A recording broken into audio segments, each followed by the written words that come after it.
नमस्कार दोस्तों, आप देख रहे हैं नमो भारत न्यूज। मैं हूं शुक्ला। दोस्तों, आज भारत के लिए एक शुभ दिन है क्योंकि आज भारत दो मोर्चों पर अपनी विजय पताका फहरा रहा है। तो वहीं दूसरी तरफ भारतीय सेना ने चीन को धूल चटा दी है, जिसके बाद बीजिंग के अंदर आज हर जगह भारत की चर्चा हो रही है और जिनपिंग तो पिछले कई दिनों से सोया भी नहीं है। दरअसल पिछले लंबे समय से भारत और चीन के रिश्ते तल्ख हैं। ऐसे में भारत लगातार कुछ ना कुछ ऐसा कर रहा है जिससे आए दिन ड्रैगन को भारत का डर सताता रहता है कि भारत कहीं बीजिंग पर कब्जा ना कर ले। जी हां, कल तक जो चीन भारत की सीमाओं पर नजर डालता था, आज उसे अपने बीजिंग की सुरक्षा का डर सता रहा है।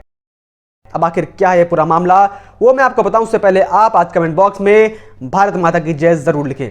दोस्तों, देश की सुरक्षा और विकास के लिए जितना विकास देश के अंदर जरूरी है, उतना ही विकास देश के सीमाओं पर भी जरूरी है। अब सबसे पहले आपको यह बताता हूं कि सीमा पर विकास आखिर जरूरी क्यों है।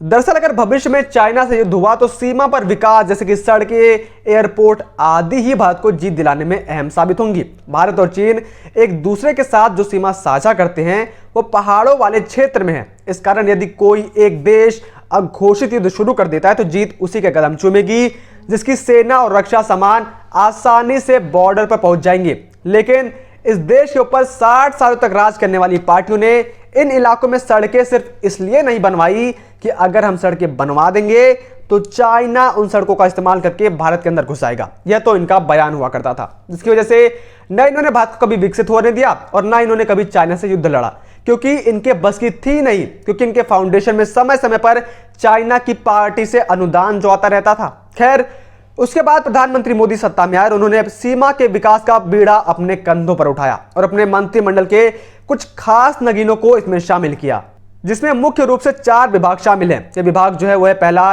रक्षा मंत्रालय जो राजनाथ सिंह के अंदर आता है, दूसरा गृह मंत्रालय जो अमित शाह के अंदर आता है, वहीं तीसरा सड़क एवं परिवहन मंत्रालय जो नितिन गडकरी के अंदर आता है और चौथा खुद प्रधानमंत्री मोदी। जी हां, अगर इन सब को एक साथ बांध करके काम करना किसी प्रधानमंत्री को आता है तो वो प्रधानमंत्री मोदी हैं और इन मंत्रालय के वरना होने ना होने से कोई फर्क भी नहीं पड़ता। और अब इन सभी की वजह से भारत ने सीमा के पास कितना विकास कर लिया है और कैसे इसे चीन की नींदें उड़ी पड़ी हैं, अब वो आपको जान लेना चाहिए। दोस्तों, जिस तरीके से प्रधानमंत्री मोदी ने लद्दाख के विकास का बीड़ा उठाया है उससे चीन परेशान है। लद्दाख में एलएसी के नजदीक जब तक बुनियादी ढांचा विकसित नहीं था तो चीन को एलएसी पर मनमानी करने में आसानी होती थी, लेकिन अब मोदी सरकार लद्दाख में सड़क और पुल से लेकर एयरपोर्ट तक विकसित कर रही है। चीन की हर चाल नाकाम की जा रही है। दरअसल अभी भी भारत ने इसी लद्दाख में एक ऐसी सड़क का निर्माण करके चीन की नींदें हमेशा हमेशा के लिए उड़ा दी हैं, क्योंकि यह रोड सिर्फ भारत की सुरक्षा के नजरिए से मजबूत है, बल्कि उसके साथ साथ भारत ने विश्व रिकॉर्ड भी अपने नाम दर्ज कर लिया है।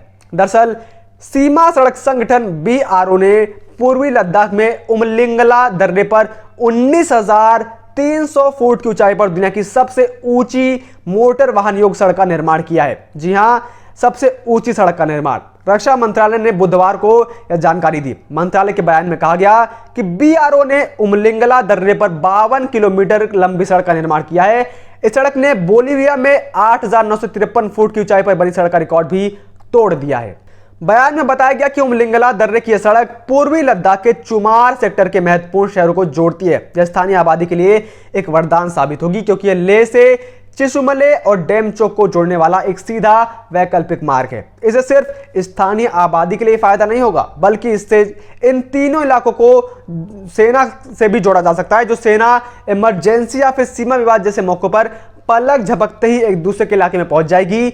इसलिए इस सड़क का निर्माण कराया गया है और यह सड़क किन परिस्थितियों में बनाई गई है उस पर भी आपको जरा नजर डालनी चाहिए। आपको बता दें कि उमलिंगला पास में 19,000 फीट से ज्यादा ऊंचाई पर परिस्थितियां बहुत ही चैलेंजिंग हैं। यहां पर सड़क बढ़ाना किसी युद्ध लड़ने से कम नहीं है। सर्दियों में यहां का तापमान -40 डिग्री सेल्सियस तक नीचे चला जाता है और यहां पर ऑक्सीजन लेवल भी 50% तक कम है। इसके बावजूद इस सड़क का निर्माण यहां पर किया गया ताकि इससे आम जन को तो फायदा होगा ही, लेकिन इससे ड्रैगन की गर्दन नापने में अब भारतीय जवानों को समय नहीं लगेगा।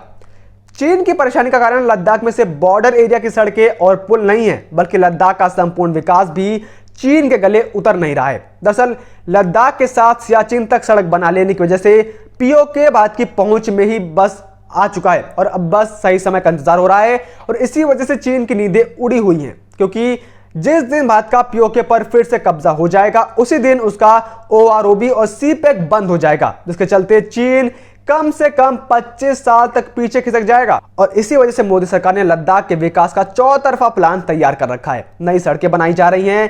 पीएम मोदी के इसी विकास प्लान का एक बड़ा हिस्सा है लेह एयरपोर्ट का आधुनिकीकरण। पूरे देश को लद्दाख से जोड़ने वाला यह इकलौता एयरपोर्ट है जिसका नाम कुशक बाकुला रिम्पोचे है। लेकिन भारत सिर्फ यही नहीं रुका।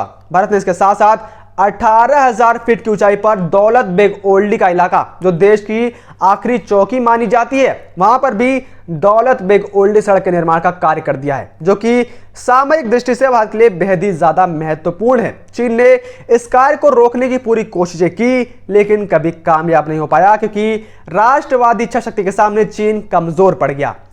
जहां से पहले भारतीय सेना सिर्फ हवाई यात्रा के लिए जरिए ही आ जा सकती थी, अब जमीन के रास्ते हर मौसम में दौलत बेग ओल्डी में पहुंचा जा सकता है। और इस सड़क के निर्माण के लिए नदियों को पुल से पाट दिया गया, पहाड़ काट डाले गए और चीन को बता दिया गया कि वो भारत की तरफ आंख उठाने की गलती ना करे। दौलत बेग ओल्डी रोड के अलावा डेमचोक और कारगिल के प्रोजेक्ट पर भी काम जारी है। पूर्वी और पश्चिमी लद्दाख में कई सारी सड़कें तैयार हो रही हैं। असल में बीआरओ इस लक्ष्य के साथ काम पर जुटा हुआ है कि सभी मौसम में संपर्क वाले इलाके में सामरिक रूप से महत्वपूर्ण हर प्रोजेक्ट को 3 साल के अंदर पूरा कर लिया जाए। और इसी वजह से चीन के लगातार धड़कनें बढ़ती जा रही हैं। भले ही चीन 1950 से इस सीमा पर अपने इंफ्रास्ट्रक्चर को तैयार तो कर रहा था, लेकिन जिस हिसाब से भारत ने पिछले मात्र कुछ सालों में प्रधानमंत्री मोदी के नेतृत्व पर सीमा पर विकास कर दिया है, उसका पानी अब चीन के गले से उतर नहीं रहा है। भारत के विकास का अंदाजा आप इस बात से लगा सकते हैं कि जब तक चीन अब अपने हाई स्पीड रेल से अपनी सेना को लेकर सीमा पर पहुंचेगा, तब तक तो भारत आधे बीजिंग पर कब्जा कर चुका होगा। और इसीलिए आज ड्रैगन के रातों की नींद हमेशा हमेशा के लिए उड़ चुकी हैं। और यह जो आज कारनामा कर दिखाया भारतीय सेना ने, यह बहुत ही ज्यादा गर्व की बात है। बाकी आप किस पर क्या राय है, आप कमेंट करके जरूर बताएं। और अगर आपको यह वीडियो पसंद आई हो तो इसे लाइक करना ना भूलें और इस वीडियो को आप ज्यादा से ज्यादा मात्रा में शेयर जरूर करें। जय हिंद, जय भारत। वीडियो को लाइक, सब्सक्राइब और शेयर करना ना भूलें। अपने विचारों को कमेंट बॉक्स में लिखकर हम तक जरूर पहुंचाइए।